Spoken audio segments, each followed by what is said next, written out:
Hello everyone, this is Dr. Aeronautics. Welcome to the year 2312. Here is Space Commute number 2. What is a space commute? It is basically a time attack where we attempt to fly a spaceship from one planet to another planet in another star system. How will we do this? By using a mothership that contains an Alcubierre warp drive to achieve FTL travel. So, to get started, basically the goal of a time attack is to be as quick as possible. So let's go ahead and check our pre-flight and planning to make sure that we're completely in order. So I just hopped into the land speeder here. It's always nice doing pre-flight inside a vehicle or a closed roof.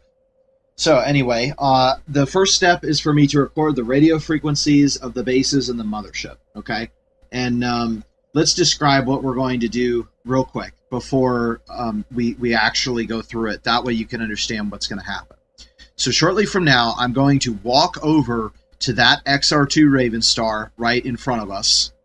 And then I'm going to configure the system for takeoff. We're at Washington Dulles International, and we are going to take off, and we're going to fly an eastward heading, and we will attempt to sync up our orbit with a mothership. If there is a direct line of sight, then the mothership will be able to warp to us using its Alcubierre Drive, which will decrease the amount of time. Again, we're trying to do this as quick as possible from the time I start the clock. The clock's not started yet.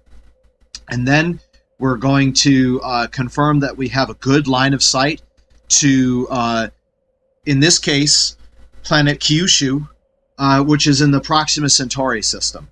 And once we are certain that we have that line of sight, we're going to activate the Alcubierre Drive.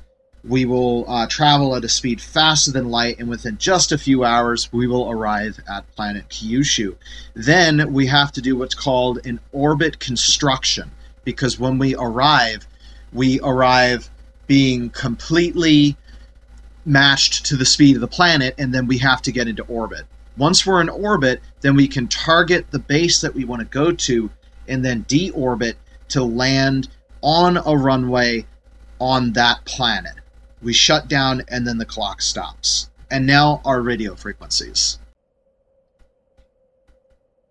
The first we're going to need is the docking port for our mothership, the OQCJ Enfield Chase, docking port 6, and that is 117.8 megahertz. The other we're going to need is the ILS for runway 5 right at Zug-Lanhem port on planet Kyushu. That is 109.3. The next thing that we need to make sure we have in order is solving an atmospheric entry range for a deorbit. And I got this range from a calculator that I had put together. That range is 6,071 nautical miles. That is actually, no, this is in kilometers. That is the distance from the base that we will need to perform our deorbit burn in order to safely make it. For a rough fuel budget, I'm planning 9,600 meters per second on ascent, 1,000 meters per second on approach, for a total of 10,600 delta V with a ISP of 4,082 seconds. Aren't the 2300s great? We have us using approximately 60% of our total fuel allowance, and that does not include the scram or the RCS. So that is what our margin is covering, but we're going with a full tank because, I mean, that's honestly the best thing to do when you're in the middle of nowhere. The other thing we need to do is determine our free flight duration and make sure that we have enough oxygen. We can last about 2 weeks on our own, but I'm only anticipating 90 minutes for the ascent and docking phase. After that, we're attached to the mothership. We're getting the mothership's life support, which is indefinite. And then once we detach and land, I'm estimating no more than 90 minutes. So hopefully no more than 3 hours where the ship is not attached to the mothership or on the ground and open.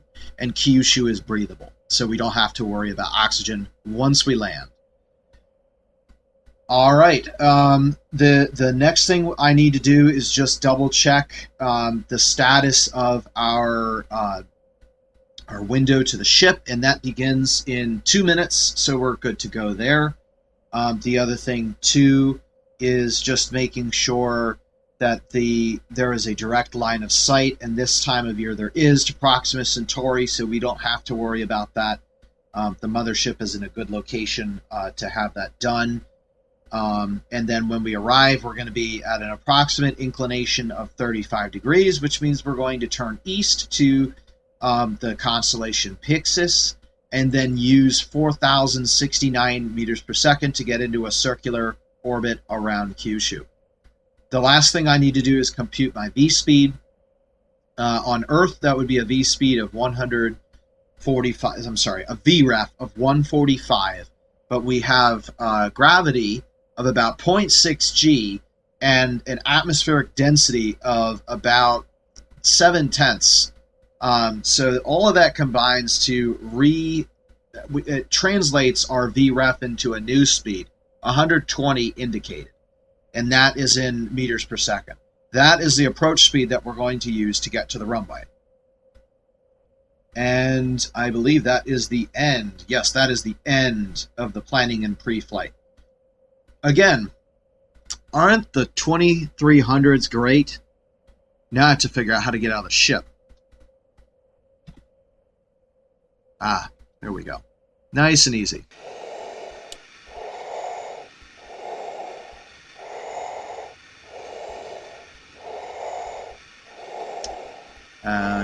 I always do this. Atmospheric pressure nominal. Because if you don't, then it's automatic game over. But yeah, anyway, so we're all set here. We're going to leave this guy here until next time. And until then, it is time to make our way to the ship of the hour. Or possibly to, hopefully no more than 3 hours.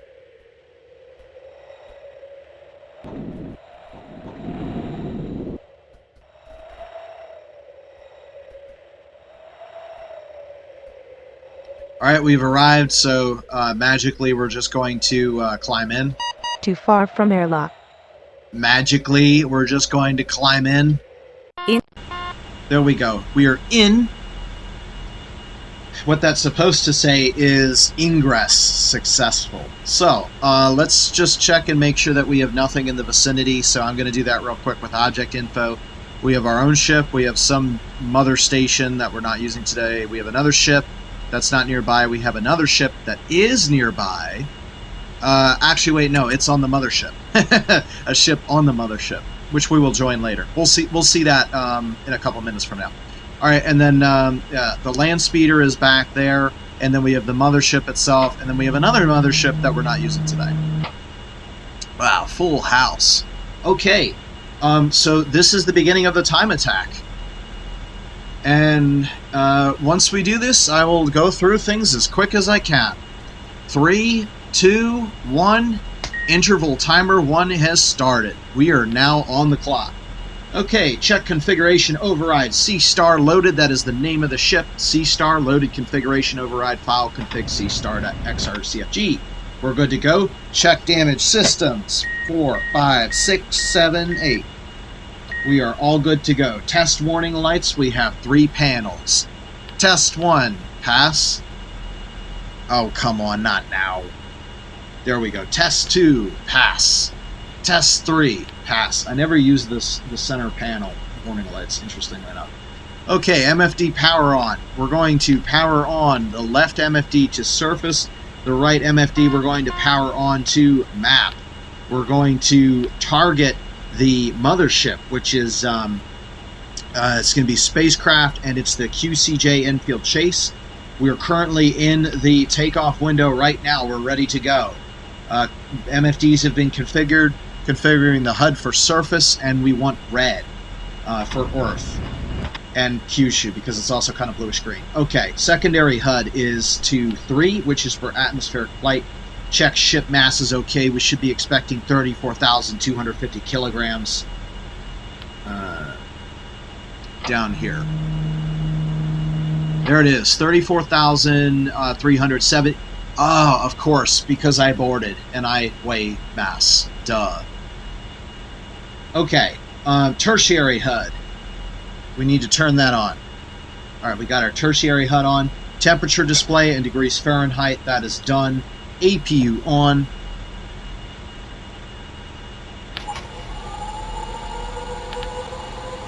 Okay, cargo bay doors. We need to close those. We don't have anything on board. Closing the cargo bay doors. There's no cargo, so we're going to skip all of that.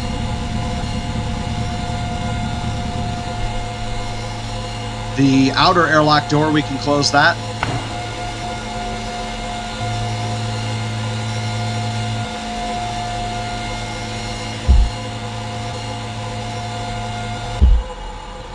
Okay, and now on the inner airlock door. I think that's I.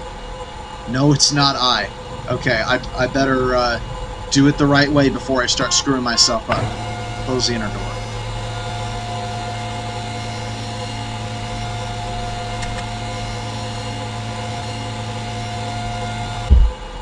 Okay, that's closed. Got the nose cone next.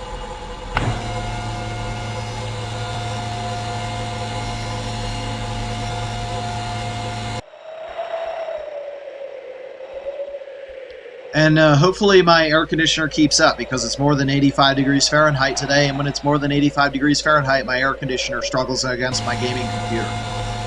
Okay, the nose cone is closed. Now we're going to check the fuel. We have full main, full RCS, full scram, and almost full APU. That's good enough. And we can refuel all of these on the mothership, if so desired. I don't think that we will need to, so I should mention that. If, for whatever reason, the planned fuel that we have is not enough, that's okay. Okay, close the cabin hatch. That's this guy up here. And, too late, whatever. It's going to show up from the inside. That is closed, so we're not going to do beacon, or strobe, beacon nav. There we go. Air flight control surfaces are going to go to on. Pitch on. Okay. Those are on. RCS mode is off. External cooling off. We're going to look for life support activation here. We have 196 days. That's because the 2 weeks that I was talking about was with 14 people. But we do not have 14 people today. We have only one person, and that is Usella Oglethorpe, Using onboard O2. who was the person that invented faster than light travel. Okay, external cooling is off. Life support has activated. We are now ready for taxi. I just do want to do a quick check here. Warning, re-entry check failed. So that's just telling us that our landing gear are the only doors open. That's what we were expecting. So we're going to go back to display 3 here.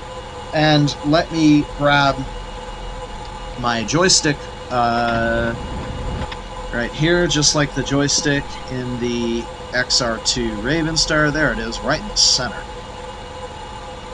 Alright, and we can use any runway, but the most convenient would be using 1A right. So we're going to take these taxiways here. Okay. Here we go.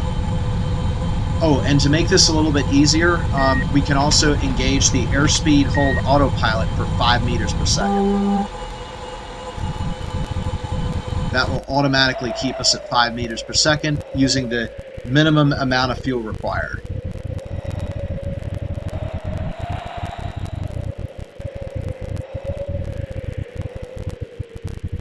And once we get further out on the taxiway, we can go up to 10 meters per second. Which, there is an Imperial readout. That's one of the nice things about the XR2 Ravenstar, is it's got Imperial readout. So if you look in the airspeed hold autopilot window, it'll see IMP, and it's 11.2. That's our miles per hour. You can also view it over here on the secondary HUD, 11.2 miles per hour. We also get a feet readout. So right now we're 8.53. That's the altitude of the pilot's eye, and you will see that will go up as we ascend.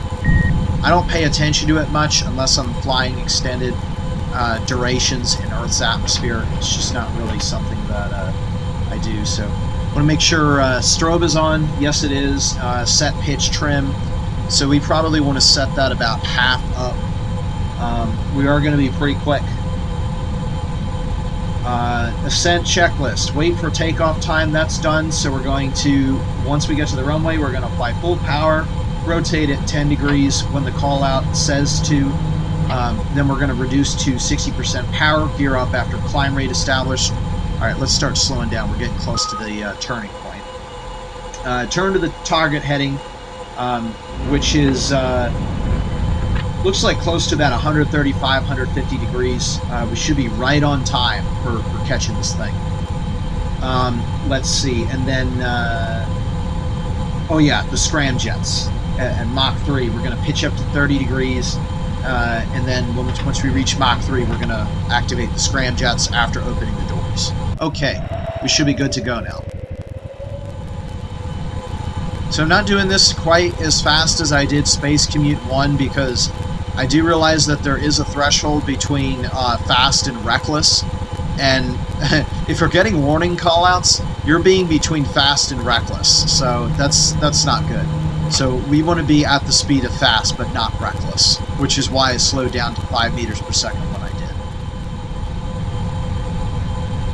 All right, let's check our final approach path. We're clear to the right, we're clear to the left, and in real life we would get a tower call out telling us that we're clear.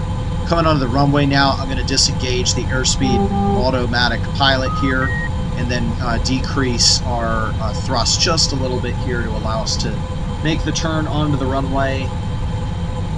And as soon as we are lined up with centerline, we're going to hit the gas.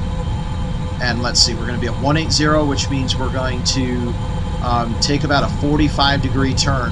One of the worst things you can do is stop an airplane in a turn. Bonus points in the negative if you're on grass and it happens. So it's a 45-degree turn to the left, to approximately heading 135 or so degrees. We're going to do it graphically because this is the 2300s and we can. All right, we're lined up. Here we go. 3, 2, 1, now. 100 knots. V1. Rotate. Okay, rotating to 10 degrees up. Lift off. All right, power's coming back to 60%. Gears coming up.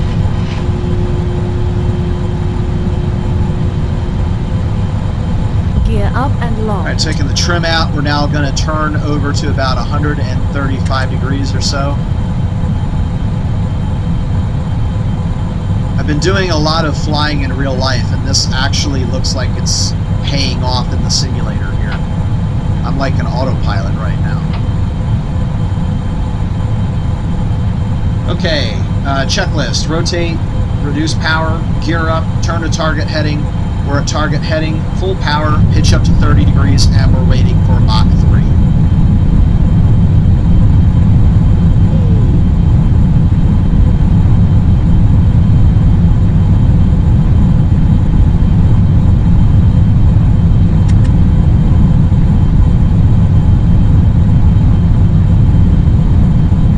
Mach 1. Okay, there's Mach 1. Let's see, that's Sterling, Virginia right there in Dulles Airport where we took off from. I extended it with that little bit so that I can drive myself with a train from DC, which is right there. And that's Baltimore. Ain't that pretty?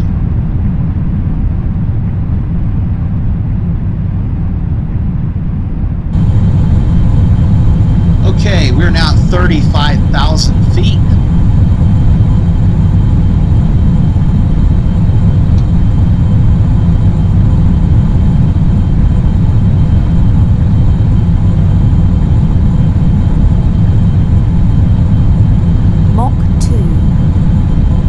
Okay, there's Mach 2. So this is the point where I'm going to start leveling off a little bit here. The goal is to be about 10 degrees and 24 There's a dynamic pressure gauge here next to the secondary artificial horizon. We want that to be about 24 when we hit Mach 3 to get the scramjets working right. Mach 3. Okay, there's Mach 3. Scramjet doors are opening up. And we're going to power down the mains and try to activate our scramjets and see if we get positive acceleration. We're positive. Okay. So we want to get back up to a dynamic pressure of 24.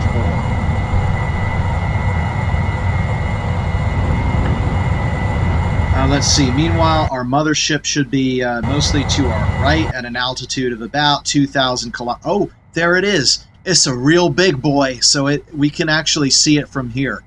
It's like a kilometer big, so it's kind of like a oh, what you call it? It's like a small asteroid.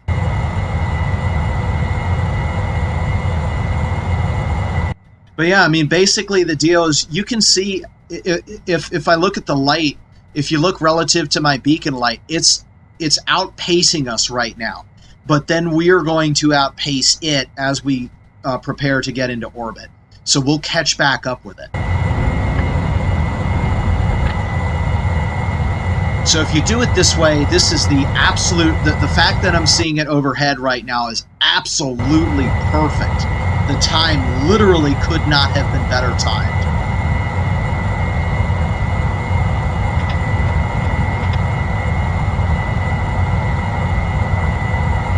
Okay, let's see. We want to put the secondary HUD. We'll switch that over to 2 once we get beyond 100,000 feet. That's normally where I like to think Earthbound civil aviation ends and true spaceflight begins, even though that's not the common line. All right, scramjets are really building up now.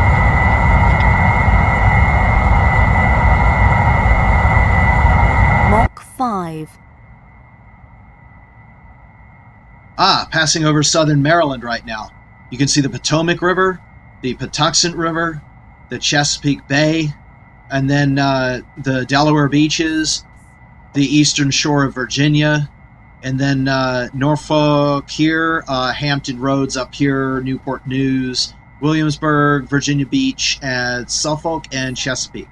I hope I got everybody. Oh, too high on dynamic pressure. APU fuel 90%. Okay, we're well above 100,000 feet now. We're switching over to HUD of 2. Mach 8. And now as we accelerate, we're going to be attempting to get our dynamic pressure slowly coming down to 4 kilopascal. Right now we should be about 20. Mach 9.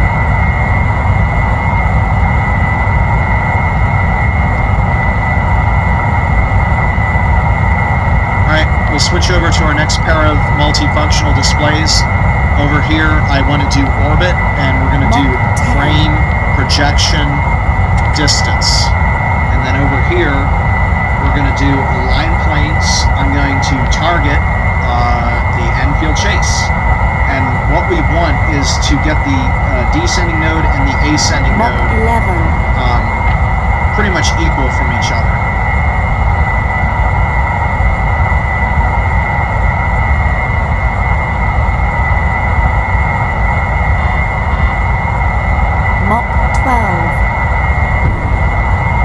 So we're building our orbit right here. Let's see if we can see the mothership out the window. Can't see it out that one. Oh, yep, there it is. That's so cool. We can see the mothership outside our own window.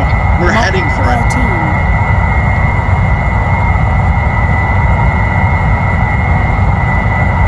All right, getting a little bit hot here. Should be at about 8 now for Mach 14.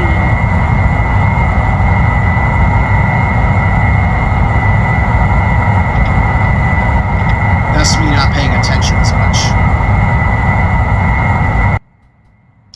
But yeah, for those of you who don't normally look at spaceflight things, it is exceedingly rare to physically see your destination spacecraft. I don't think it's ever happened before.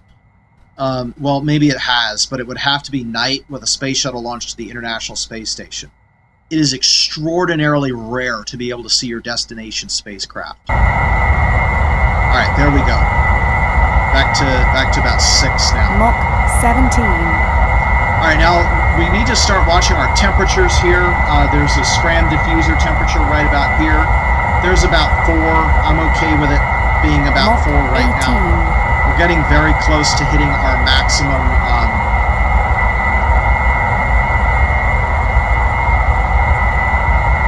maximum dynamic pressure, or not dynamic pressure, maximum diffuser temperature right here. Once that happens, then we have to stop using the scramjets. Mach 20. Alright, we're above 7,000. Hand is on the control. We're going to bring the power back as soon as it turns yellow. Mach 21. Okay, it's now yellow, bringing the scramjet power back to cutoff, and we have cutoff. Now, very important, shut the scram doors. This will literally kill you if you do not. And now we're going to pitch up to 10 degrees and switch over to RCS. Rotation. And power back up. Here we go. Continuing the ascent. Mach 22.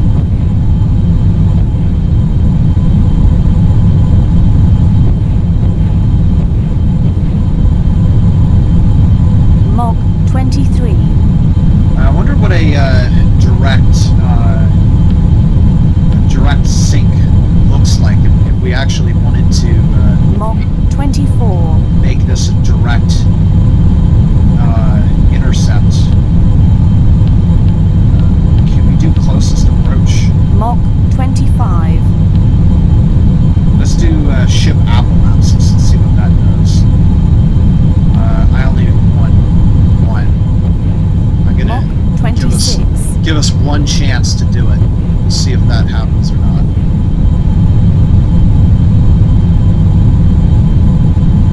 So what I'm looking at is this DT min needs to get really low. 27 plus. And if it's not really low, then actually let's target to intersection 1.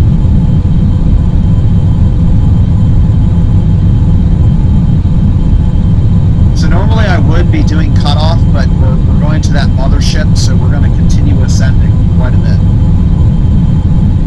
So we're pretty much past orbital speed at this point, and we're now going more above. Apoapsis should be intercepting pretty quick.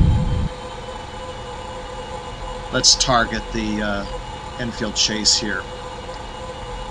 Let's see. That is at... No, actually, it's a little bit higher than I thought. That's at about 2.1. Well, we're at 2.8.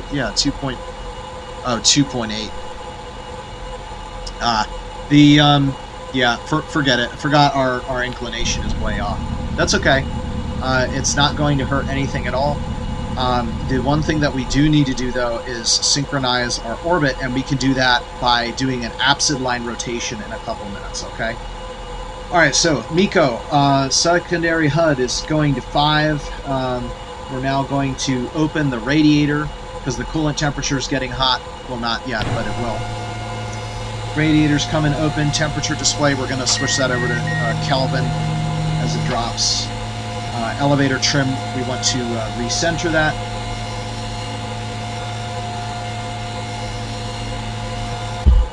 Okay, radiator's deployed, coolant temperature's coming down. AF control off. Pitch off. RCS rotation, HUD orbit. No, this HUD orbit. Yes, it is. HUD color as desired in space.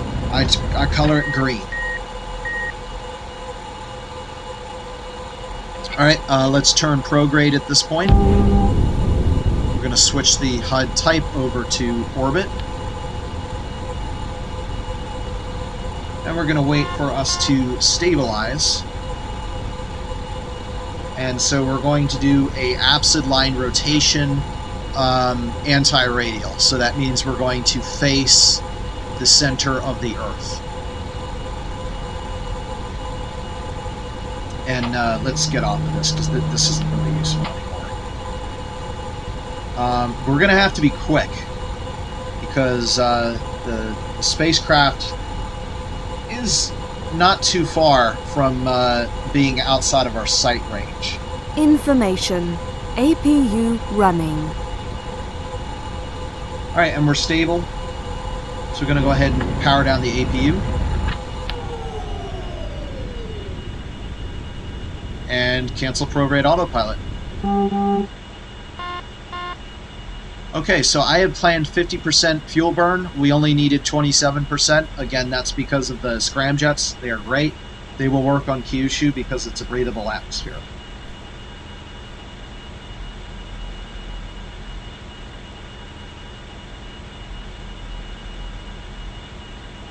Okay, we're now going to prepare our rendezvous checklist. So ironically enough, APU is going back on. We're going to open the nose cone.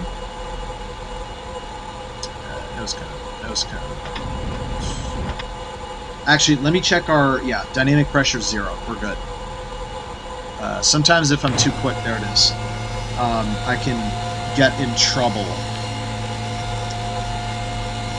Let's disable the I got a copyright strike for the music that plays in Orbiter if I don't disable it.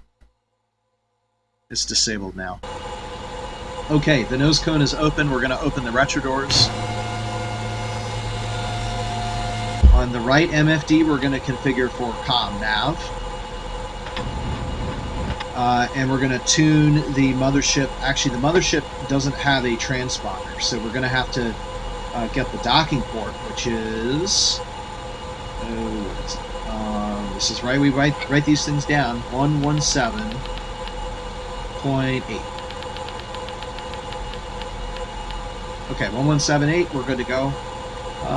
Going back to checklist.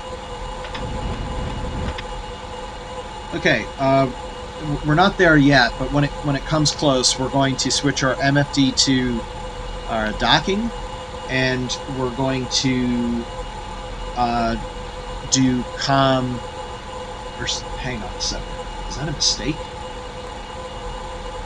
Information. Yeah, that's a mistake. APU running. That should say nav 2. Wait a minute. No, I configured nav 1. Oh. Okay, so there's 2 mistakes. One is because the ship doesn't have a transponder, which is why I'm using 1, but it's not comm, it's nav radio. So, okay, note that. All right, and then we are ready to dock, so we're going to go back to the map here, make sure that there's a clear line of sight, and we're going to see if we can request the mothership to come over here. So, let's see. I think it was down here a ways. Where are you? Where are you? All right, let's try to figure this out, right? So we were facing 90 degrees to the right, which means it should be like there. Yep, there it is. Okay. So we're going to do a 90-degree pitch down real quick. Information. APU running. To face the ship.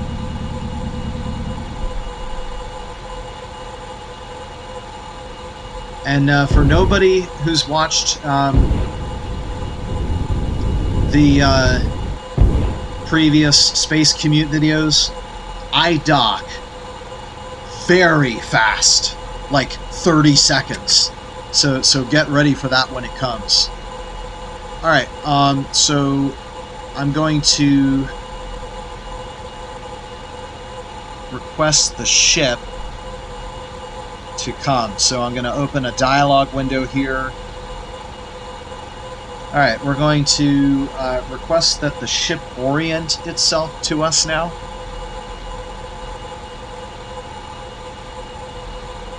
And this is going to take a minute.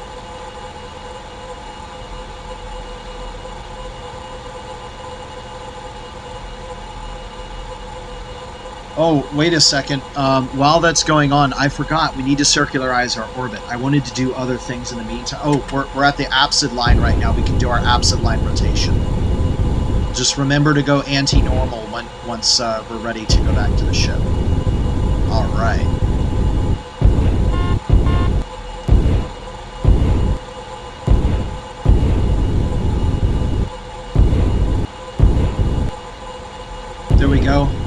firing the engines for the absent line rotation right now. Information. APU running. And all I want to do is get the periapsis altitude. What's our altitude right now? Oh, we're at 430. Let's get it to 300 and call it done. Okay. Alright, we're good, and it looks like the mothership has oriented itself to us. So I think we're good. I just want to confirm one more time that we're not going to cut through the atmosphere. Oh yeah, now would be a great time to quick save. And there it is. Okay. Yeah, we have a direct view through space, a perfectly safe orbit now, and we are ready to go. So, QCJ Enfield Chase, this is the Sea Star. We request your presence immediately. Let's do it. Okay, if everything's working right, you should see a bright blue glow showing up around the ship, and I think I see it. That means that it is on its way here.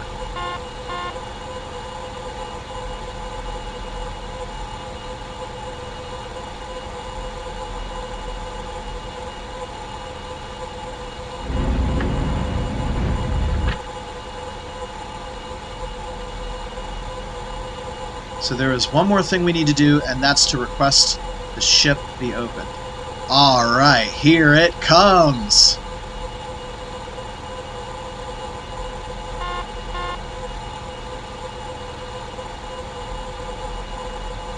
Information. APU running. Whoa boy!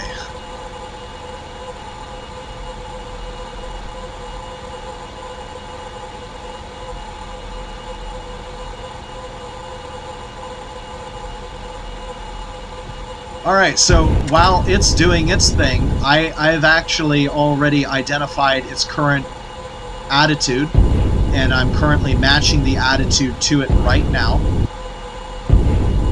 And then we are going to request that they open up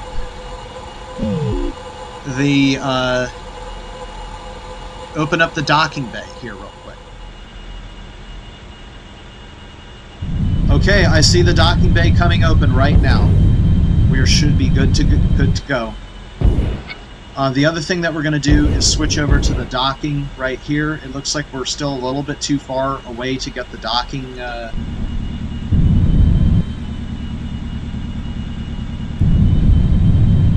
man, this is not a good time for this right now.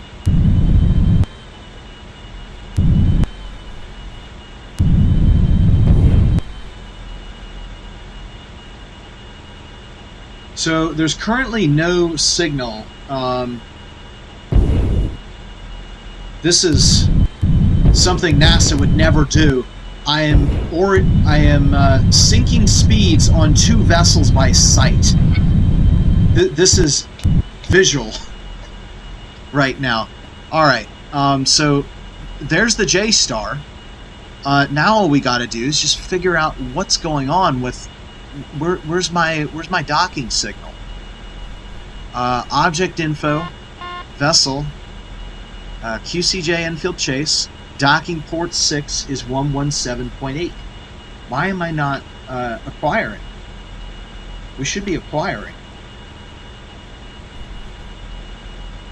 This is 1178.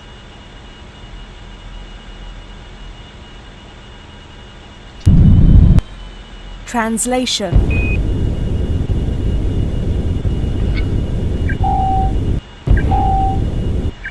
Okay, well the radar's picking stuff up. What the absolute heck is going on?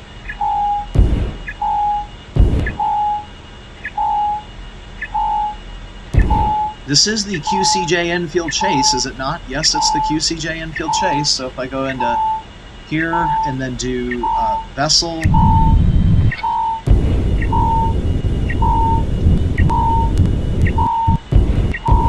and then I do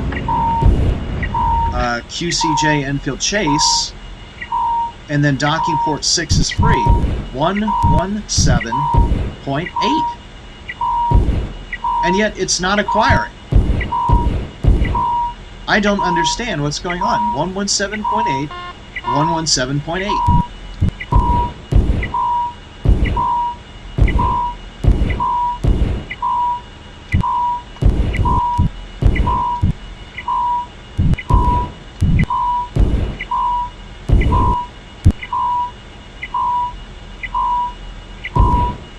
Rotation. Translation. For those of you that are curious, yes, this is all visual. Oh, jeez. What the heck?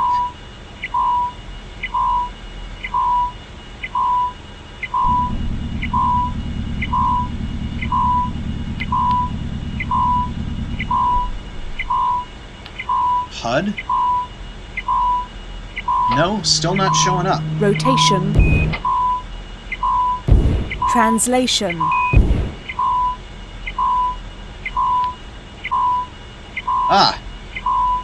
There we go. I don't ever remember having to press the Viz button on the MFD. I'm not even sure what it does, but look at how close I am.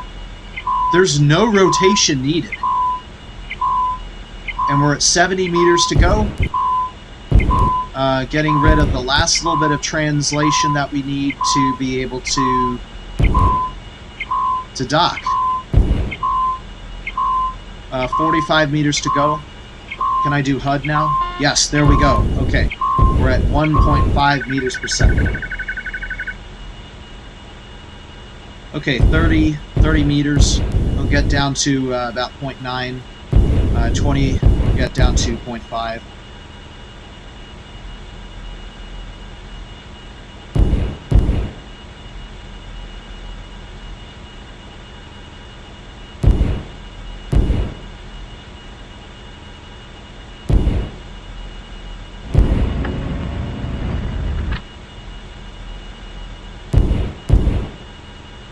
Wow, that was crazy. So all the way up until where my screen lit up when I pressed Viz, that was all visual.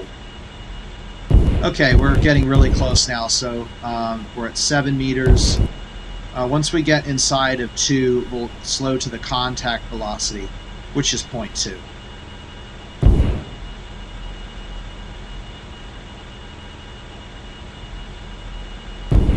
Alright, there we go. Slowing to contact. Now, in reality, this wouldn't be a docking port adapter. This would be a skid that you secure the ship to. Okay, now it says docked. And you can now... Well, actually, you can't see that. Never mind.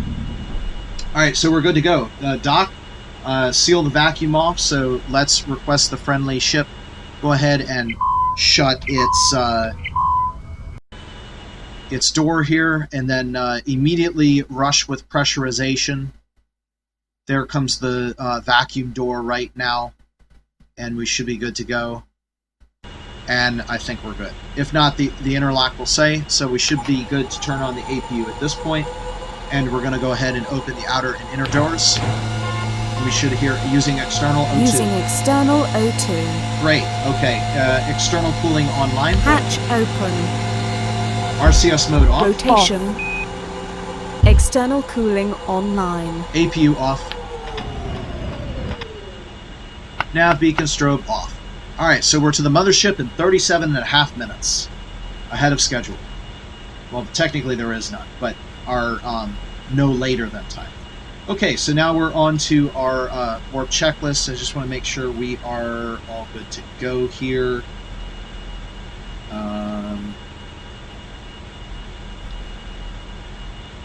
Everything is in a safe state. Okay. Alright, now would be a great time to quick save again, and we'll go ahead and board the mothership. Okay, we are now on board the mothership. We're going to now execute my warp with the mothership checklist. So to do that, we're going to start the fusion cores. But before we do that, I do want to load up the MFD for Earth orbit right here. And let's just see. So we can't see Proxima because it's a red dwarf, but we should be able to see Rigel Kentaurus. Where is it? It's in the south, right? Somewhere in the south. Centaurus. Where are you, Centaurus? There's Carina. It should be down there. Ah, there it is. Rigel, Kentaurus, and Ptolemy. So Proxima is going to be somewhere in that vicinity. Okay, so that was just making sure that we have a clear shot through space. We know we're good now. So over here, we're going to go to our warp, which stands for relative warp. And you can still see the old warp information that was placed in here for the previous maneuver, which was to come to my ship. So at this point, we're going to begin the target information. We're going to put the target information into our computer for the warp. Okay, so our target is going to be Kyushu, and that looks like it's worked. Okay, so that's in the Proxima system again. It's about 4.3 light years or so away. Let's see, the stopping distance. The target orbit is 400 kilometers, and it's going to take us a few, maybe a minute or two to get into orbit. This ship is so powerful. Aren't the 2300s great? 410 and 3 zeros for kilometers. 410 kilometers, yes. That is correct. Let me just double check our target orbit. Yes, 400 kilometers is the target orbit altitude. Speed, we're going interstellar, 0.9999. We want match speed.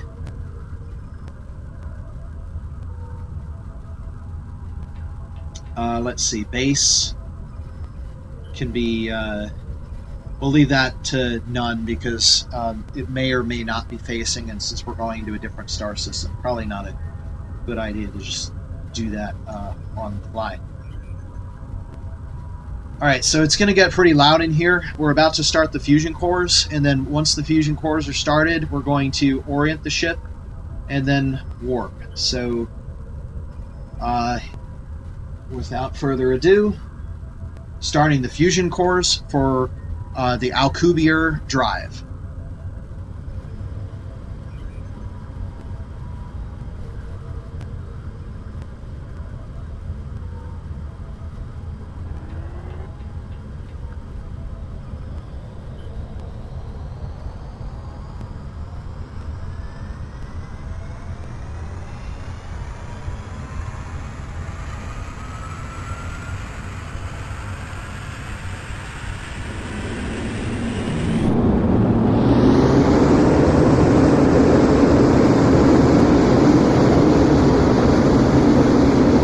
Okay, we're in business. We now have the power needed to transit star systems. Let's go ahead and orient the vessel to just double check and make sure all is good.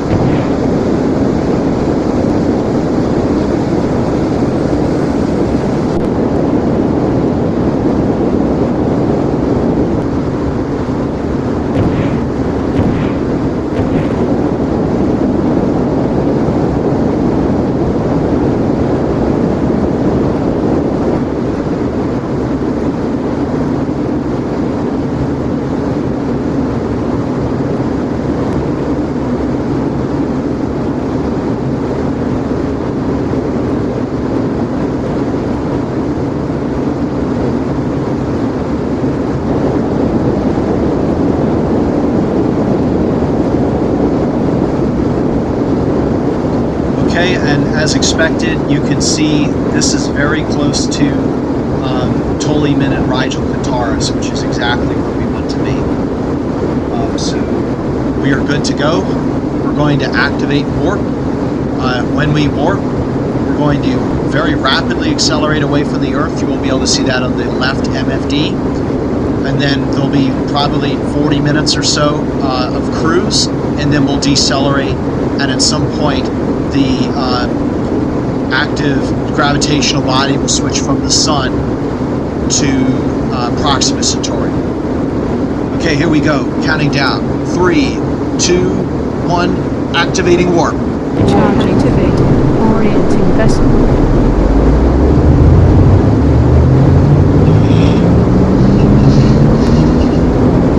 Accelerating.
That's not quite where we're going to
Destination reached.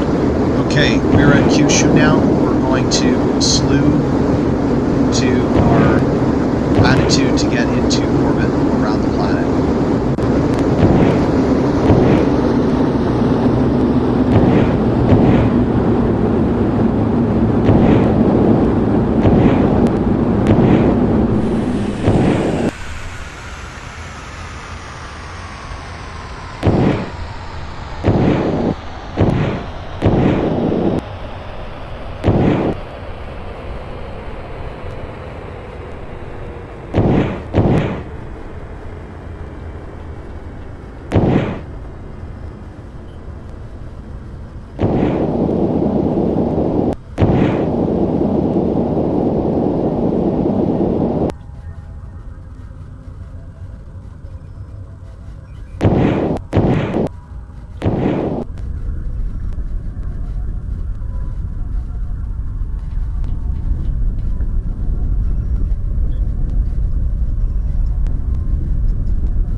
Okay, warp is complete and orbital activation is nearly complete. So I haven't quite gotten the smoothest way of constructing the orbit, that is using a burn vector. So my typical way is just to kind of manhandle it, sculpt it here and there, kind of like a potter, and that's what I did. Now, I did make a major error towards the end of that. So we're supposed to be up at 400 kilometers, and we're down at 200 because I was incorrectly mistaken on what the orientation of my orbit MFD here was I was expecting a clockwise rotation, but it is in fact a counterclockwise rotation. So as opposed to making the situation better and increasing my altitude, I was making the situation dangerous and almost smacking us into the ground. And in fact, if I didn't take another, 30 seconds to, or if I took more than 30 seconds to figure that out, we probably would have burned up in the atmosphere. So, but all is good now. We're just waiting to get back up to 400 kilometers, then we'll circularize one more time. At this time, we can target our base. Right now, there's not really anything that we can do at all, because we need to be halfway around the planet in order to perform our re-entry burn. It's not a re-entry, atmospheric entry burn. And we also have to wait for a line of apses to be able to adjust our plane to properly insert us where we need to go. So right now, there's not really anything that we can do. But the good news is we should be able to make this in a single orbit, which is nice.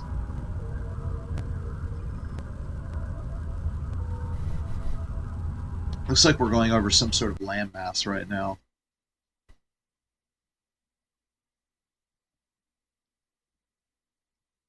Interesting. So the gravity is pretty low on Kyushu. That's why the atmosphere is so, it looks really thick as compared with the Earth. Lower gravity causes that effect.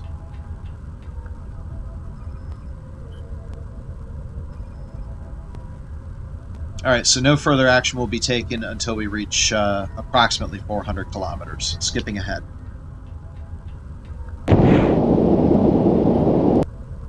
Okay, we're now at 390 kilometers, so we can do our absent line rotation. So we're going a little bit further out than we need to right now. So by burning into the planet, we limit our maximum altitude.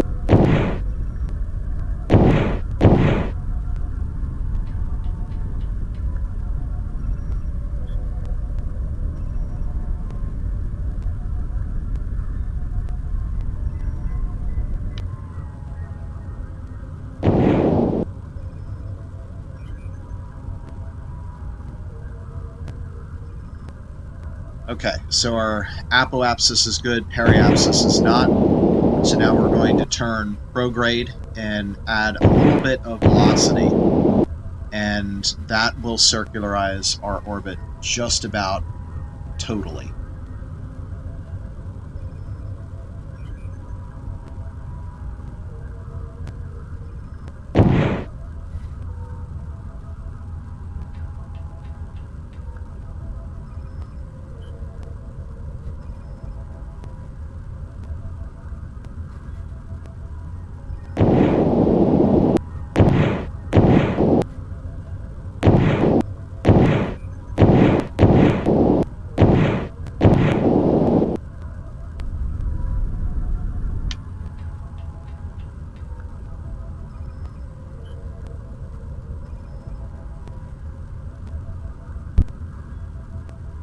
Okay, apoapsis and periapsis are now within 50 kilometers of each other. That is sufficient from my standpoint.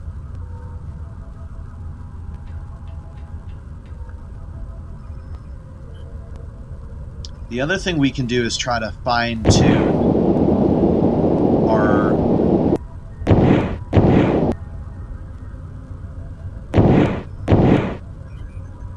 our plane, our orbital plane, to directly overfly the base that we're trying to get to.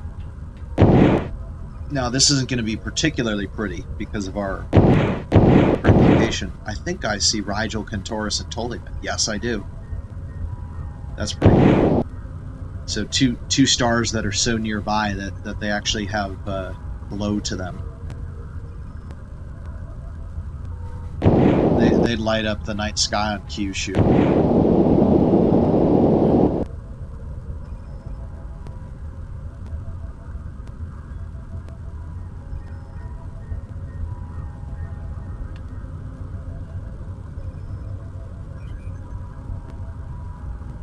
Alright, so we're going to move this over and then zoom in. Keep an eye on my altitude and see if this helps at all. Okay, that is helping. All I need to do now is just keep an eye out on my apoapsis and periapsis.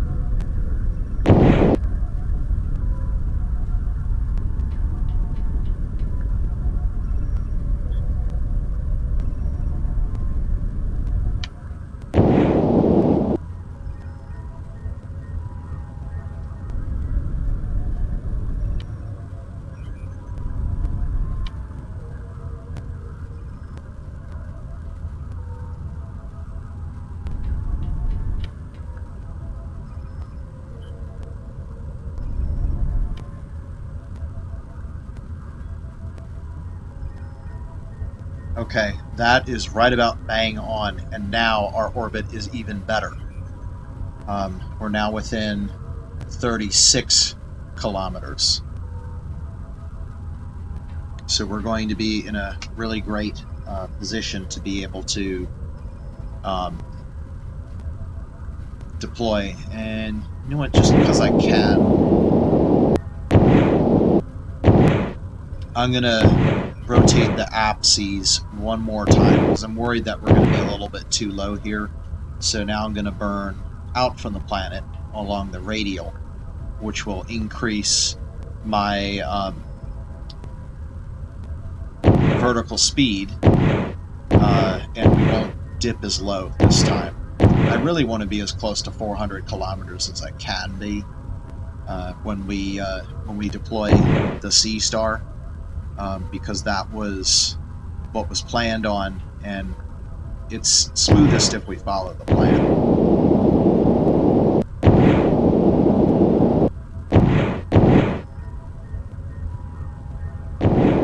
And there we go.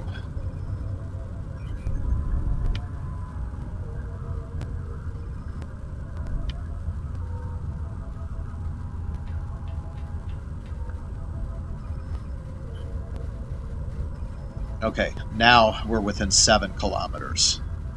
So we're going to go down to 389 up to 396. I am very satisfied with that. We're good to go. So just going through the orbital activation with Mothership checklist to make sure we got everything.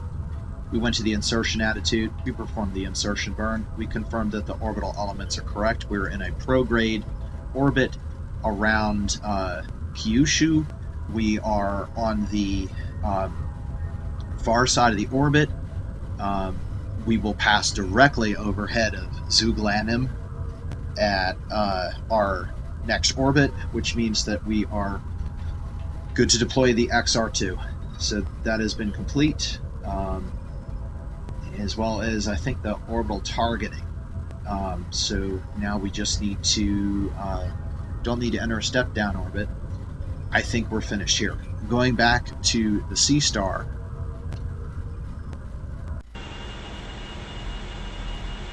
Okay, so we're going to start up now. RCS mode rotation. Rotation. APU is on. External cooling is off. External cooling offline. And let's see where we're at now. So, not even 2 hours has gone by since we left Earth. Nav, beacon, strobe on. In 50 seconds it will be 2 hours. Inner and airlock doors, outer airlock doors closed.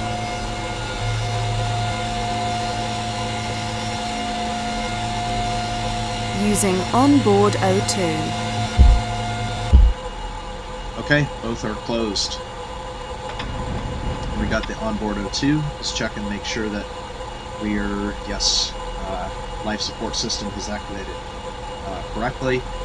Okay, QCJ Enfield Chase, if you would be so kind. I am sealed up.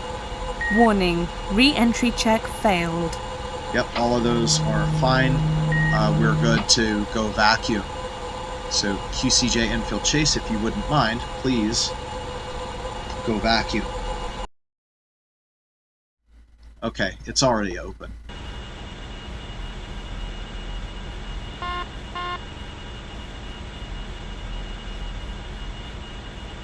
Okay, so we're good. Let me just check one more time to make sure we're good to undock. Warning, re-entry check failed. So we have nose cone open, that's expected. Radiator deployed, that's expected. Retro doors open, that is also expected. We are good to go. Undock. Undocking confirmed. Undocking confirmed. Okay, let's go to translation Translation.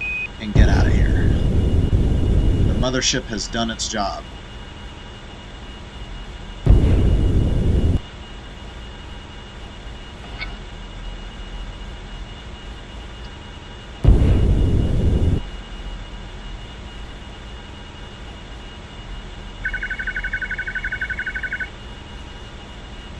So I'm not really getting out of here very quickly because there's nothing wrong with our orbit. It is 100% good right now. So we've undocked. We performed our separation burn. We don't need a step-down burn. So all we really need to do now is release the mothership, and we can do that once we exit the berthing bay here.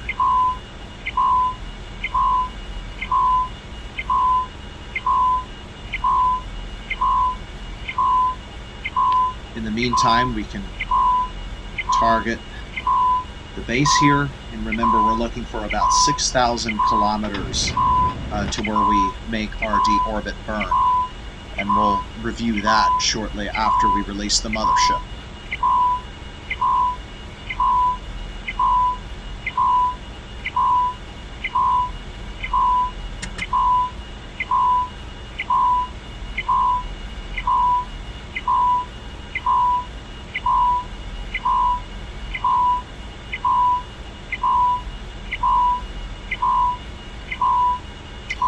Okay, QCJ Mothership, you are clear to close the vacuum door. And there it goes.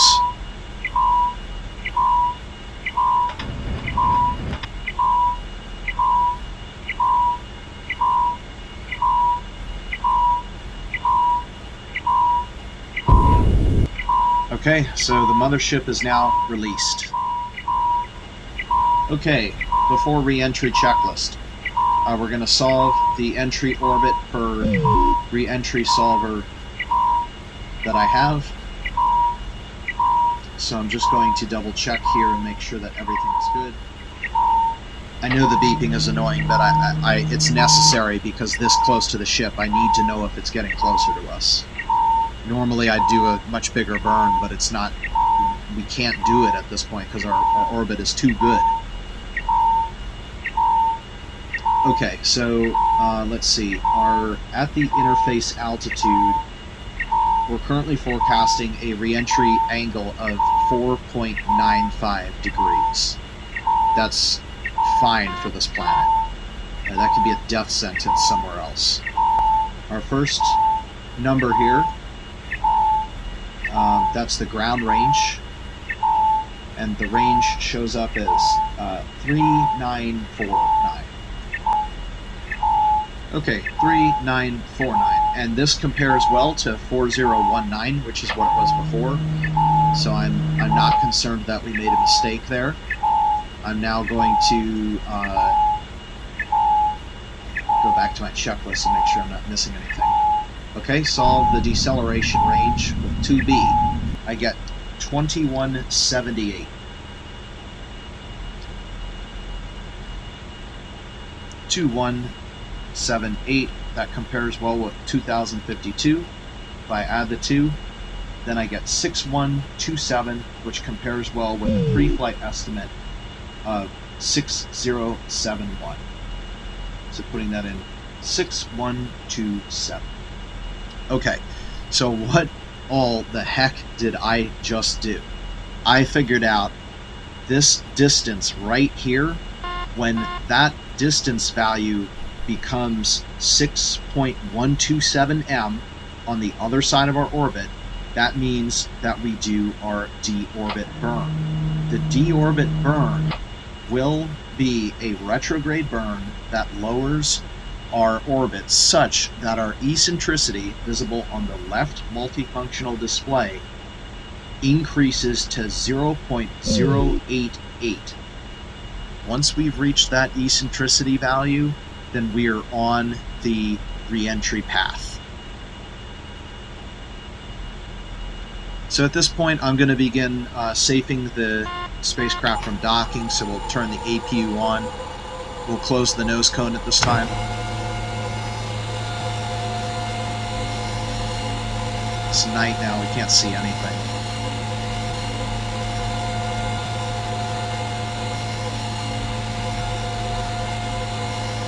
We will also close the retro doors.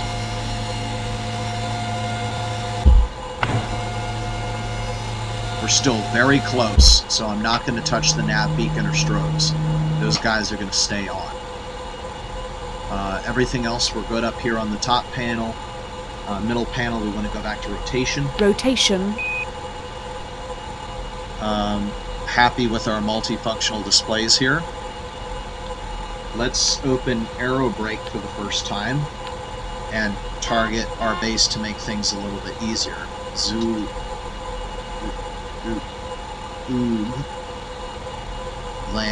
I can't see my keyboard. That's why I'm having issues with it. Okay, so that's drawn our base up real nice there. We'll go back to the map. I think we're good on the middle panel and lower panel.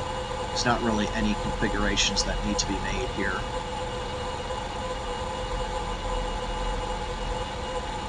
Still got tons and tons and tons of fuel. Almost too much. Information. APU running. Okay, so we'll shut it down.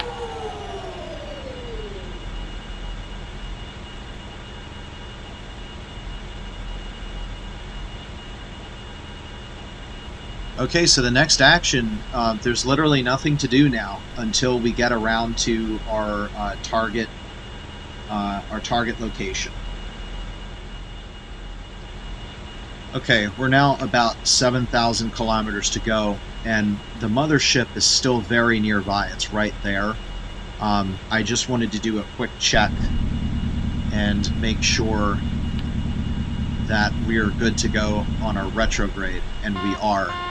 Because the ship is actually going to be near our prograde velocity vector, so that means we'll be thrusting exactly in the opposite direction, which is what we want. So again, we're still good, continuing on to the burn, which will occur at 6127 kilometers, and we're traveling about 4 kilometers per second, so we should probably factor in about 30 seconds or about 100 miles. So when I see about 6250, I think that is when I will come back to real time.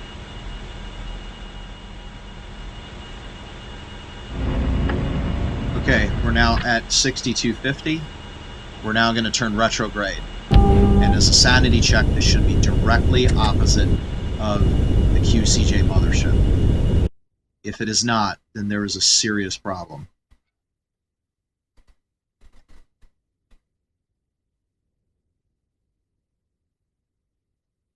Okay, there is the mothership. We're clear. Standing by for the burn, which will occur at 6127. And there we go, burning now. 0.088.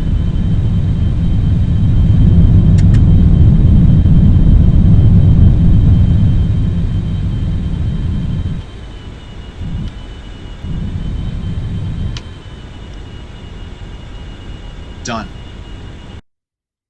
And now you can see the mothership is regressing much, much more quickly. At this point, we're a non-factor Translation. for it, so we can turn our lights off. But I do want to trim the maneuver here real quick. Should be 0.08.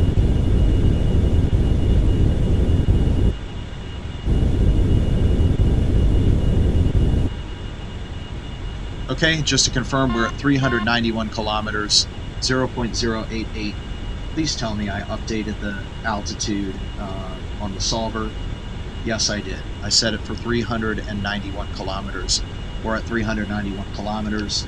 This is exactly 100% accurate. So we'll go ahead and disable the autopilot. RCS mode rotation. Rotation. And nav beacon strobe off. Let's see, we're just about 2.5 hours now. There's nothing we can do right now to make things go faster. It's just a waiting game at this point. One thing that we can do, though, is check our... go to aero brake. Oh, it untargeted the base.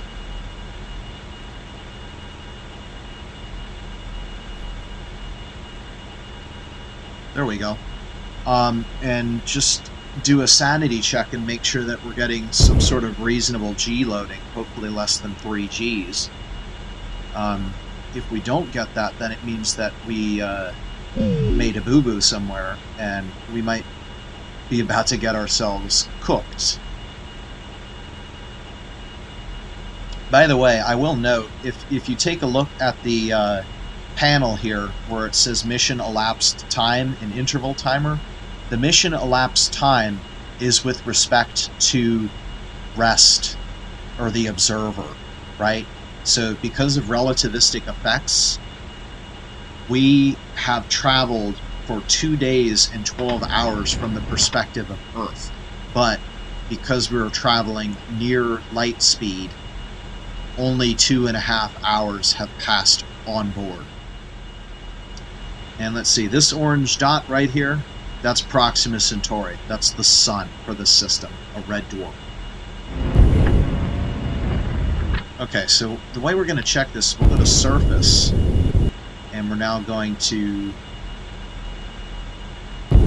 go horizon level, and we're going to pitch up to about, let's say 35 degrees, and we'll see what we get.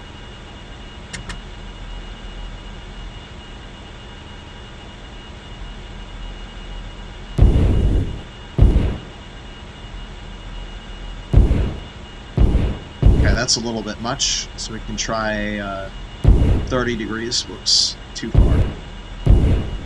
Give it a little bit of time to catch up here. Looks like there's a little bit of an instability there.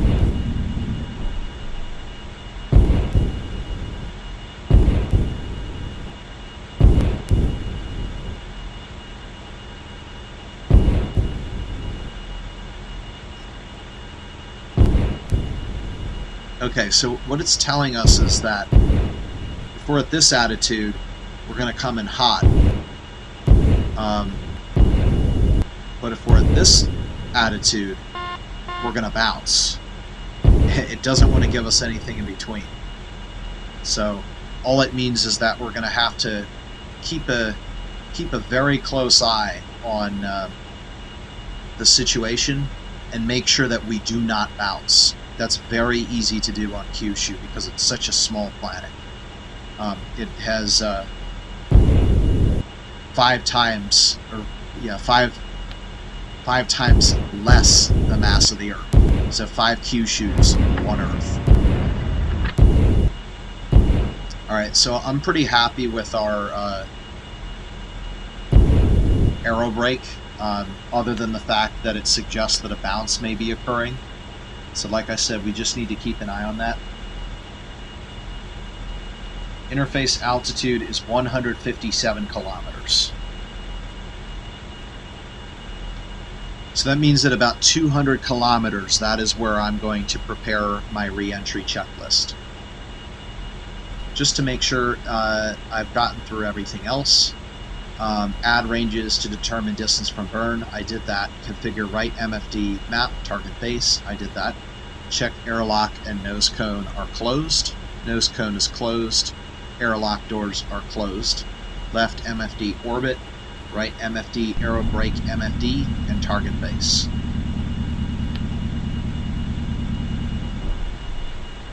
Still looks like a bullseye there, so not really worried with that. Aero brake MFD, target base, good to go there. Slew to the burn attitude and do the deorbiting burn. We've done that. Set radios for landing. That we haven't done, and that is very important. 109.3.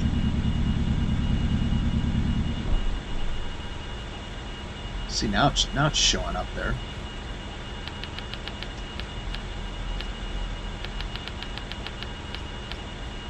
All right, 109.3, and then I wanted HSI.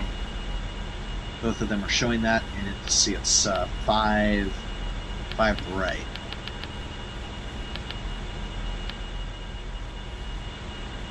Okay, we're still kind of high, so let's skip forward until we're about at 250 kilometers, and then I'll do the initial configurations. Okay, we're now at 250, and we're going down pretty fast, so things should go pretty quick from here on out. So we're going to set our secondary display to, I'm sorry, not that one, display 2 to angle of attack. That's that.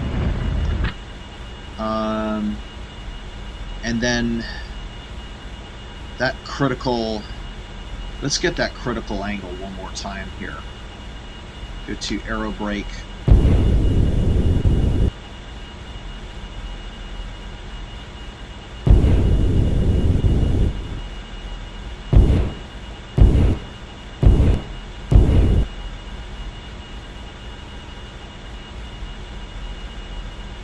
There we go. Now it's acting good. I don't know why it was so crazy, but this is good. So our current angle of attack is about 37.5. So let's set that up in here.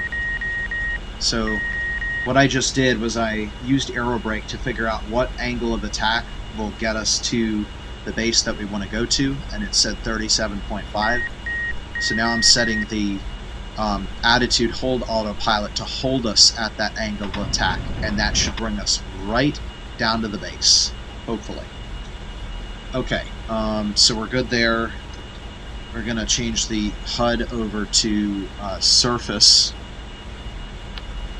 and Kyushu also uses a red HUD. And secondary HUD to 1 for re-entry.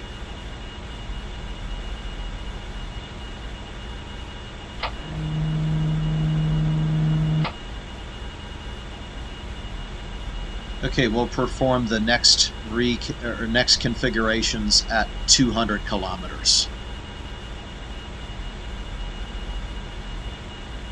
Maybe a few seconds later, because we're pretty much there now.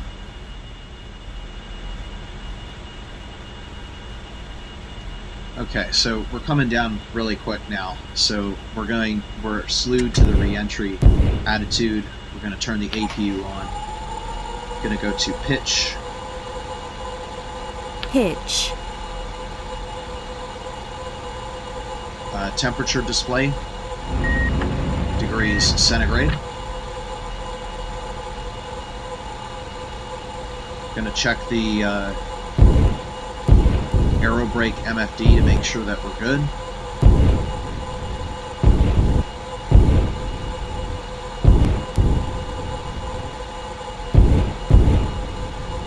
Yep, it says we're golden.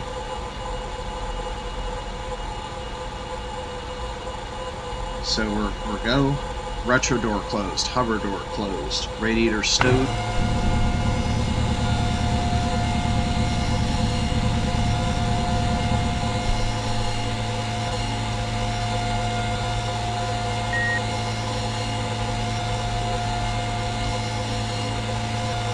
Re-entry check. Re-entry check. All systems green. Okay, we're go for re-entry. We're going to engage the attitude hold autopilot now. Temperature display. Left MFD surface.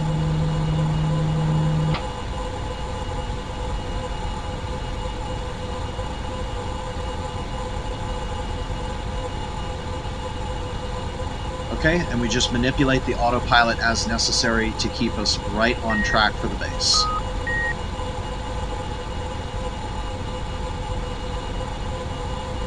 Mach 12. Okay, that is re-entry interface.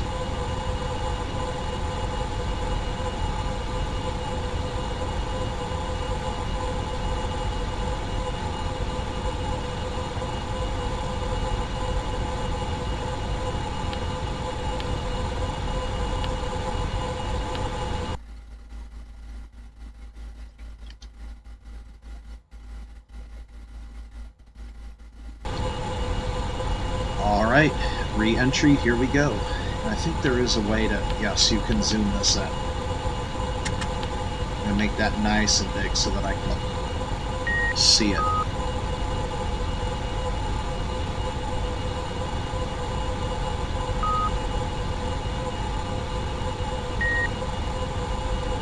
Information. APU fuel 80%. So re-entry on this planet is going to be a little bit slow, and it's not going to get too exciting because lower speed, lower gravity, possibly denser air, I forget. So we're anticipating landing in about 1,000 seconds from now. That's about 16 minutes, so we're not going to make it. It'd be nice if we could make 3 hours. We're not going to do it. We'll be slightly over 3. Mach 12. Let me see if I had... Yeah, I had a previous... My previous... I don't do this very often, but my previous record for this sucked, but I never got particularly good at it. That was 7 hours, 33 minutes. It's possible I could have done it faster than we're doing it now, but I didn't officially track it, so who knows.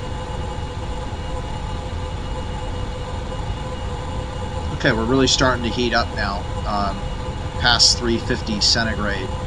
It's closing in on 1,000 degrees Fahrenheit.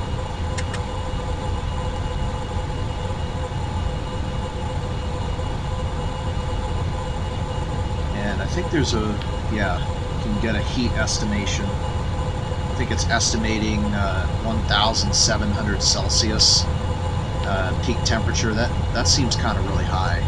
I don't think that's right.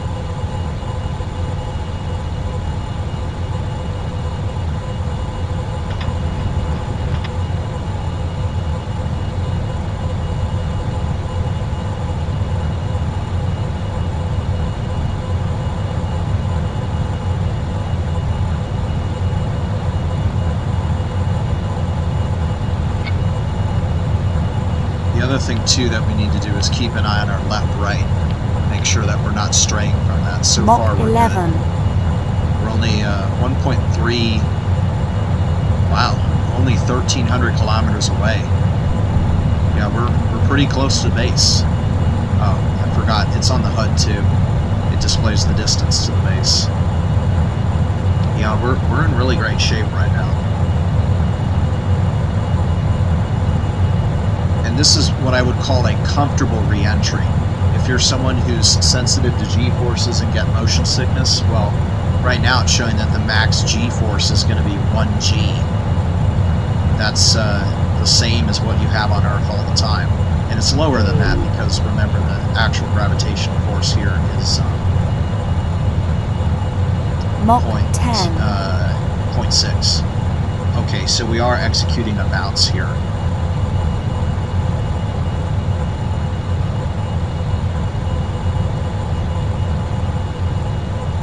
That's totally fine. If that's what it takes to make the base, that's what it takes.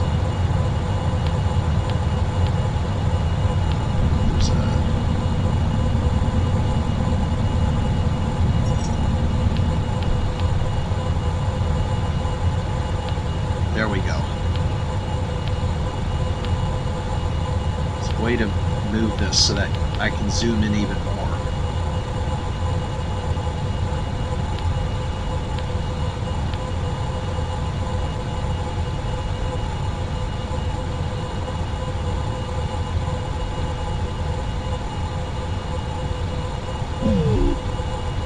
Mach 9.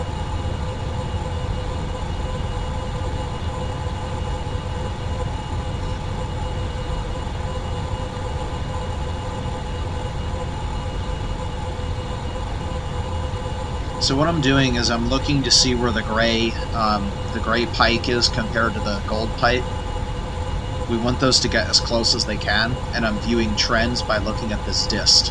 So if it shrinks and we're beyond it, I know that we're converging. If it is increasing and we're beyond it, then I know that we're diverging. Right now, it's kind of hard to say which. It's bouncing around a little bit, and that's pretty normal. But it does look like we are overshooting, so I will increase the angle of attack just a little bit here. And now you can see that the distance has decreased to 20. It's coming down now. It's at 20 kilometers. So we're gonna have to watch that. Should be able to zoom in again.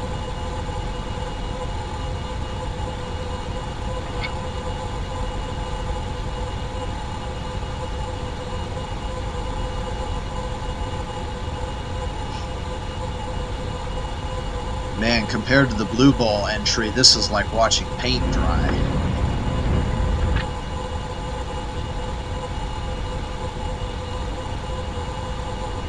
Alright, further along, once we reach dropout, we're going to put our secondary HUD to mode 3. We're going to reduce our angle of attack setting very slowly until we get a nice indicated airspeed readout. Then we're going to cancel the autopilot. Mach 8. Air flight control services will go to on.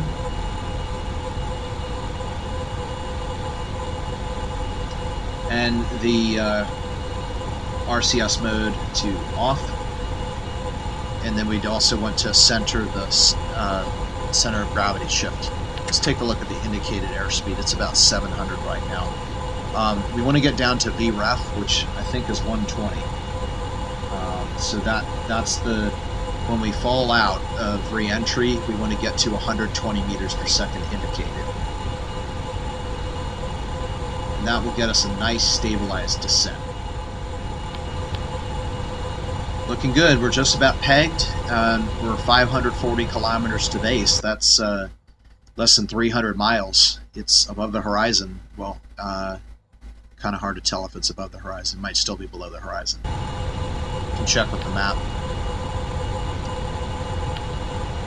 Yep, map indicates it's above the horizon, and we can now zoom to the 16 level here. Still looking really good.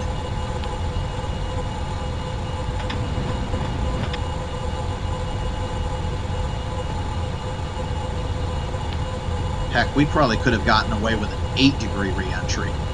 Alright, we're coming back in now. Temperatures are going back up again. Mach 7. And now predicting a missed distance of just 12 kilometers.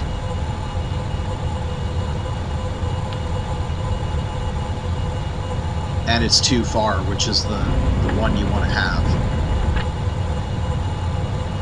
There's the too close and the too far. I definitely want the too far one.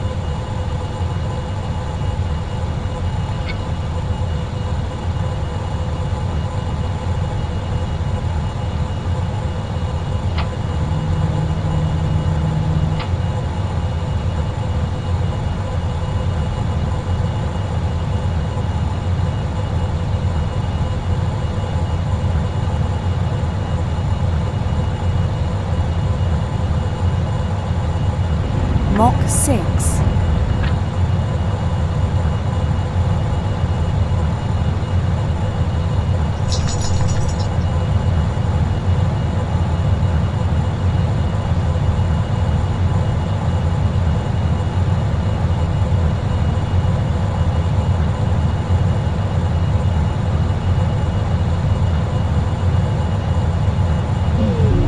Okay, all is well. Current distance from the base is slightly above 150 miles. Projected missed distance, 8 miles. And we should be able to get a visual on the base very soon. We're actually approaching along the runway vector right now.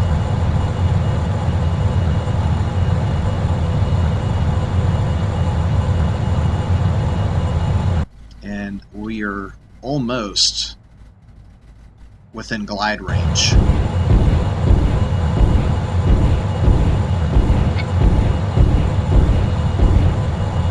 Now less than 2 kilometers from the base.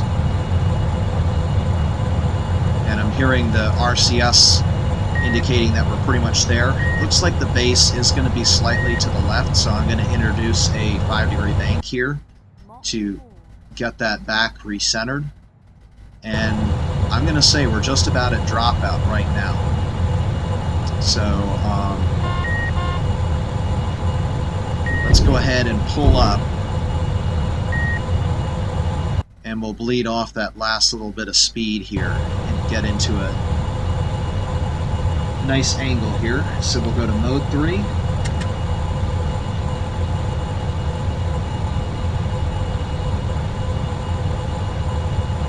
On. Pitch full on. And there's the runway.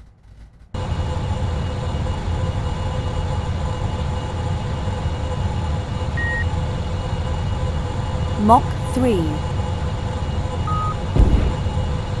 Okay, we need to get that speed bled off, so I'm going to begin reducing the angle of attack right here. We're pretty much done with the with this right here. So let's see if we're a little bit too high to get the glide slope right now, but we can go to map right here, and we'll just continue decreasing the angle of attack here.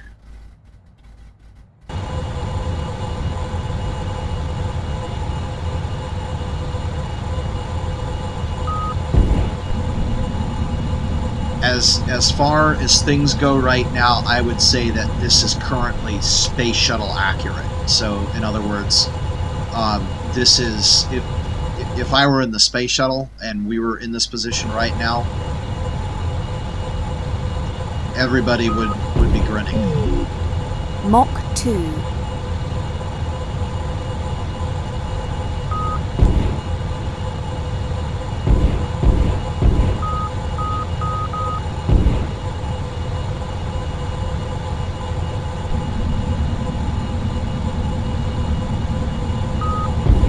Looking to get subsonic here pretty quick. Okay, here comes the airstream. We're reconnecting. So I'm going to wait for that wing load stress to go down a little bit. And okay, we've reconnected with the airstream. We're good. Disable, attitude, hold, autopilot. Going back to Fahrenheit. We're now, CG has already been recentered. Trim is at 0. We're now going to go to indicated airspeed, and we want to reach 120. So we're a little bit slow right now, so let's get back down. AF control on, RCS mode off. CG shift center, done. Approach and landing. I do not think, yeah, we still do not have a signal. That's just because we're too high. Alright, base is practically right under us right now. So at this point, I'm going to say that we should execute a 180. Get into like a traffic pattern. That's probably the smartest thing to do.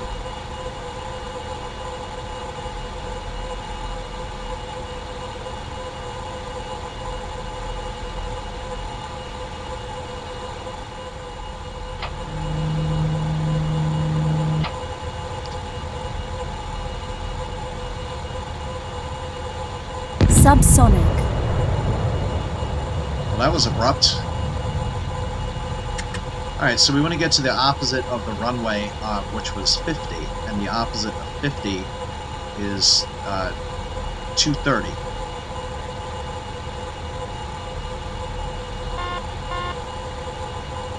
Although we should probably go a little bit further because we had a really wide turn.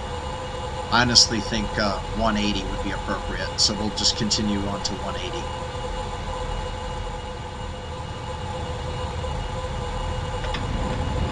Alright, and now I'm going to pitch up to maintain this airspeed. Or I should say trim, because that's what I'm doing. Alright, where's the base now? Oh, there goes the mothership over the horizon. Okay, it's right there. Can we get the HSI now? No, we cannot.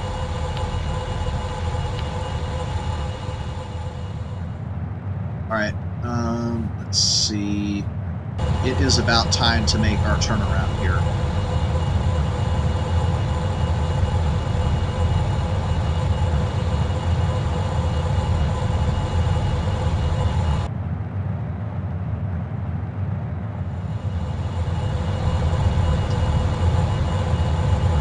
And looks like at the rate we're going, we should just keep on turning to final.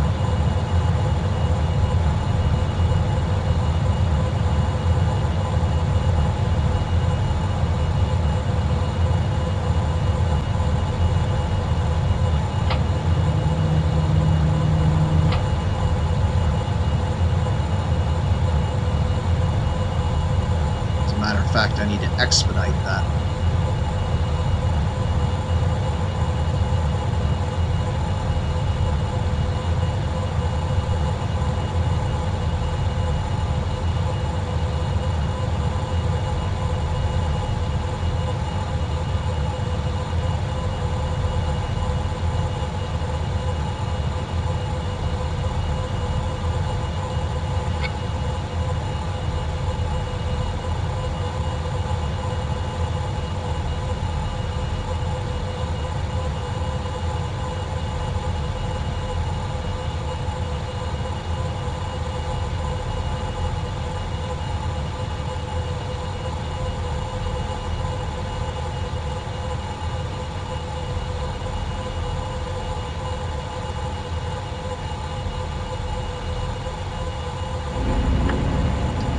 Yeah, having a working HSI would really help right now. I don't. Information.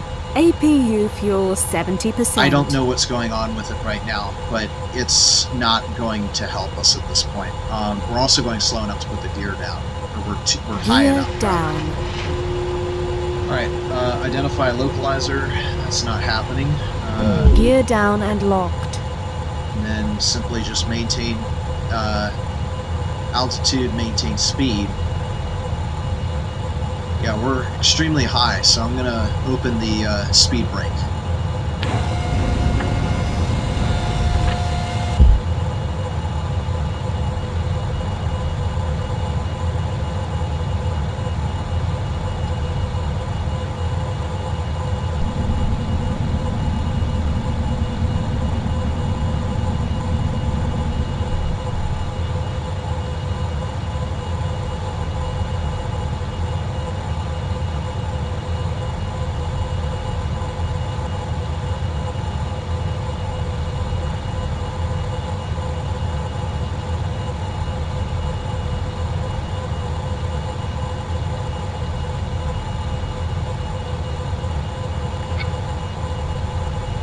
Oh, hey, we got it, finally.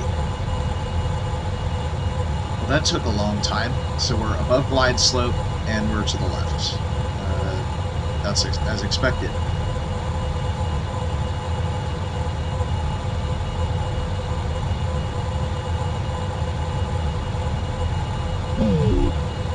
So when I start to see the glide slope coming in, that is where... Oh, we just passed below the cloud layer. That helps a lot. That is where I will remove the air brake.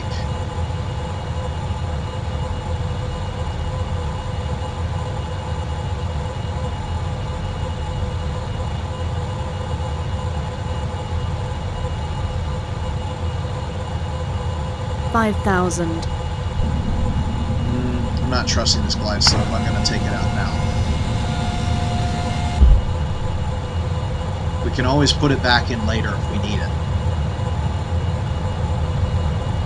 4,000. Alright, yeah, we definitely need it again.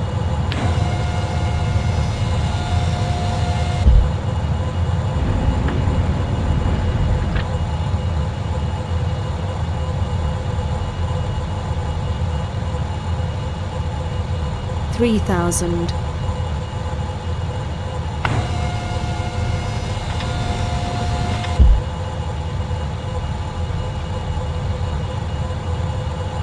Okay, my fingers are ready on the brakes.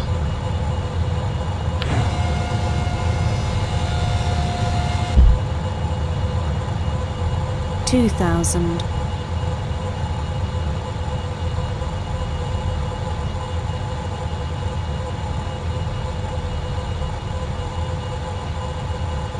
You are cleared to land.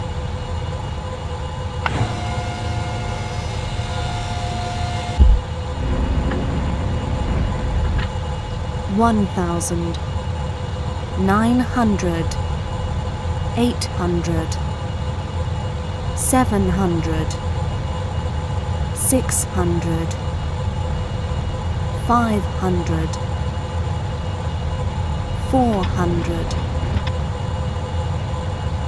300. 200. 100. we got it. 75. 50. 30. 15. 6. Touchdown. Lift off. Touchdown. So, this planet doesn't have particularly high resolution textures. So, let's see, we're going to need some more braking here. Air brake and retro doors, please.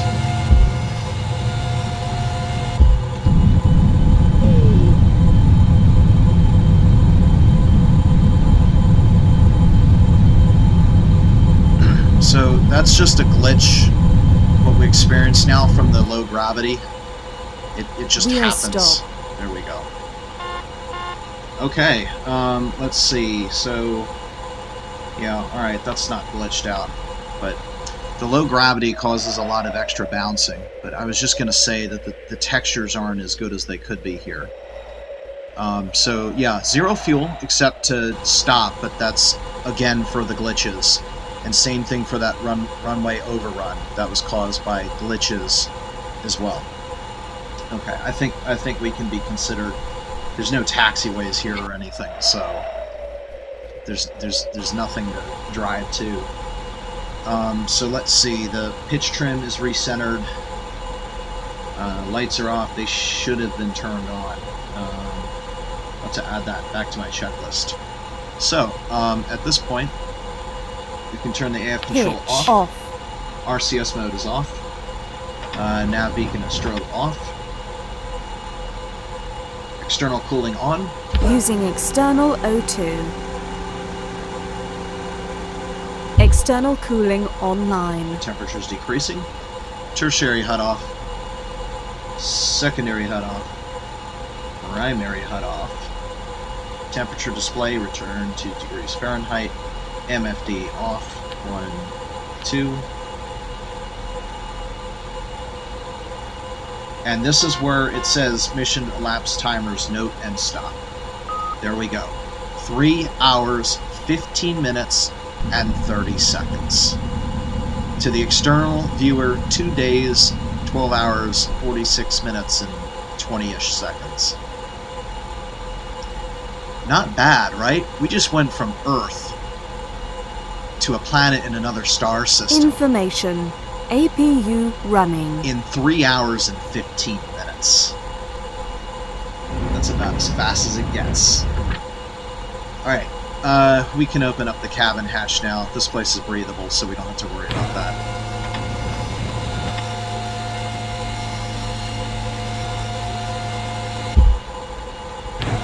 Not the bay doors. Nose cone, inner airlock door, and we can get the outer airlock door later.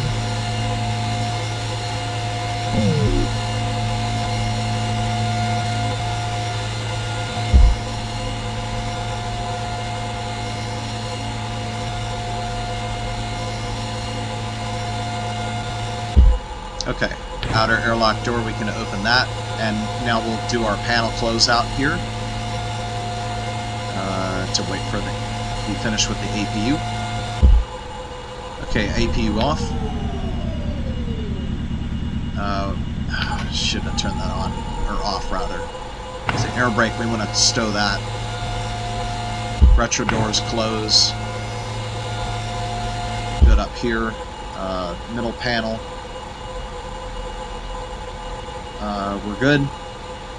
And lower panel, so hardly any fuel used, really only about 32%. Most of the scram fuel was used.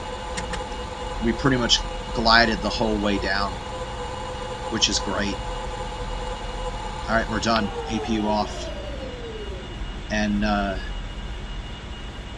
Captain Ucella Oglethorpe can EVA. Egress successful. And just to make sure, this should be breathable, but you never know. Analyzing. Warning. Low atmospheric pressure. Oh dear, that was not supposed to happen. You see, this is why I always check it, because he would have died immediately. So that means that there's a little bit of a glitch in my plant. I thought I fixed this problem. So more than just like a gravitational glitch, that also means that there's an error relating to oxygen usage. Oh man, that's so jittery. It's like one of those wavy cartoons where like the people are like vibrating and whatnot. Either that, or it's like a magnitude. Let's just pretend that they're having a magnitude 9 earthquake right now, or whatever it takes. So yeah, folks, if you liked what you saw, please subscribe. I'm trying to get to that 1,000 subscriber special so that I can make a nice video on all the sound checks that I've done, and so I can start getting ad revenue rather than people just running ads on my channel and me not getting any money for it. So help me out, guys, please. This has been Earth to planet Kyushu in 3 hours, 15 minutes, and 30 seconds. Thank you all for joining me, and please join me for Space Commute number 3, where we will travel to the Oak Hall system. I've been Dr. Aeronautics, and I will see everybody next time. Bye-bye.